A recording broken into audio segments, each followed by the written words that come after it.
Hey everyone, this is Miss Crystal. I am connecting with you from Tulsa, Oklahoma, where I moved a couple months ago, and I'm so excited to be able to share the children's message with you today. So, our children's message is actually a part two of what Miss Sarah shared last week about Noah and the ark. And you even had an activity to do at home to help you learn more about that Bible story. So I know that Noah and the ark is a story that's familiar to quite a few people. So instead of me fully retelling the story today, we are going to do an activity called a brain dump. So a brain dump is taking everything in your brain and dumping it out. So everything that you know about Noah and the ark, we're going to dump it out. In a moment, we're going to take 30 seconds, and you can either, if you're at the computer watching this on YouTube, you could type in the chat everything that you know about Noah. If you're at home in a room, you could just call out everything that you know about Noah. If your parents look at you like you're crazy, just tell them, Miss Crystal said you could, okay? Or if you're like me, you can write it down. I have my notebook here, and I'm going to do my brain dump here. So we're dumping everything in our brains that we know about Noah out, okay? So if you are ready, I'm gonna put my timer on my phone for 30 seconds, and 30 seconds actually goes really, really quick, okay? But let's go ahead and do our brain dump.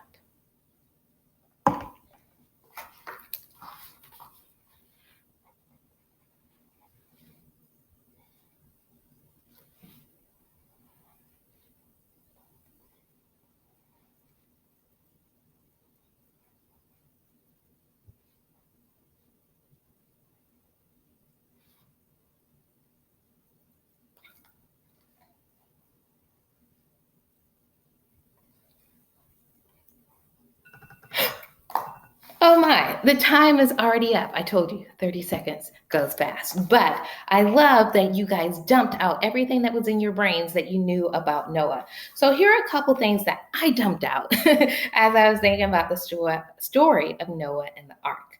So God was really sorry that he had created humans. It was actually making him pretty sad. It was grieving him just how violent and wicked they were. And so he decided that he needed to do something about it.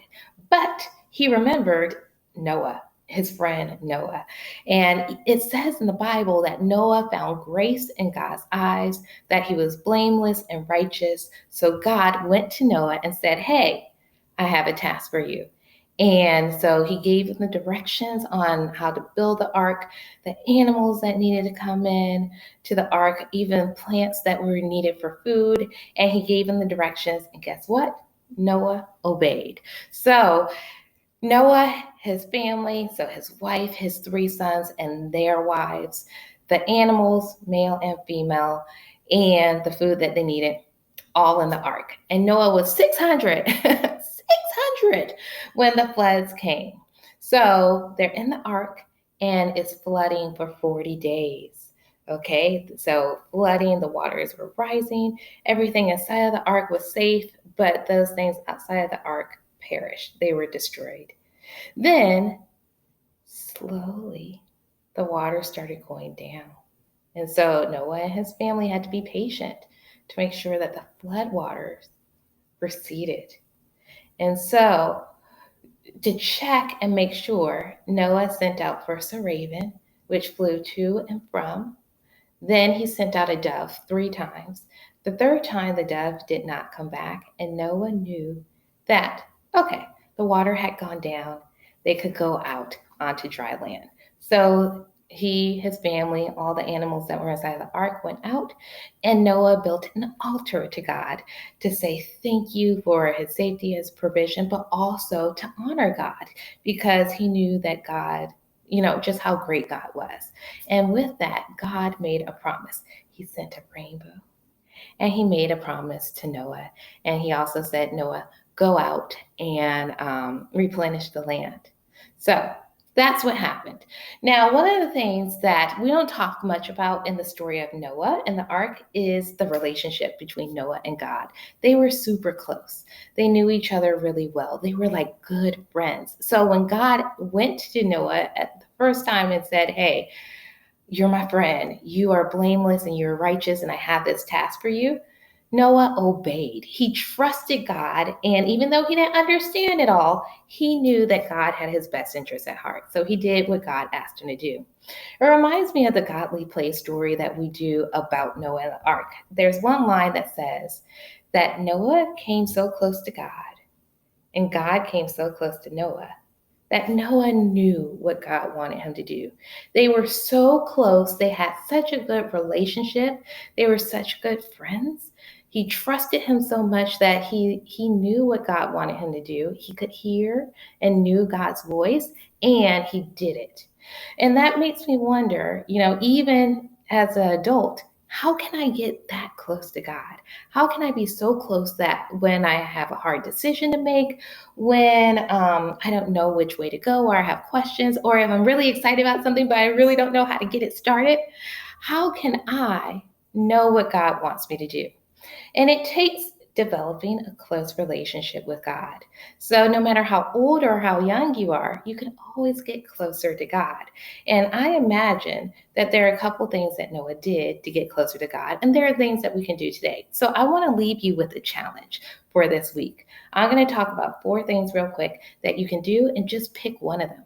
One might be reading a story in the Bible about how God worked in somebody's life so that you are starting to learn about what God has done. Or maybe it's asking adults, asking other people in your life that you know and trust, what can you tell me about God? I'm trying to learn more about Him. I'm trying to learn more about Jesus. What can you tell me? And listening to what they're telling you. Maybe this third thing you could do is praying. Praying is just talking to God, where you can share about your day, you can ask the questions that you have, and then leave space to just kind of be there and see what might come from that. Okay. And then the fourth thing, one thing I really like to do when I just have questions, I like to go out in nature. I like to see things that God has created. So whether it's the ocean or a lake or mountains or animals or flowers, I like to see things that God has made and just enjoying His beauty. And that helps me remember Him as a creator and how much power He has. So, over the next week, I challenge you to do one of those 4 things to help you get closer to God. And then I bet we could say about you when you have a hard decision to make, or, you have questions, that you came so close to God and God came so close to you that you knew what God wanted you to do. Have a great day.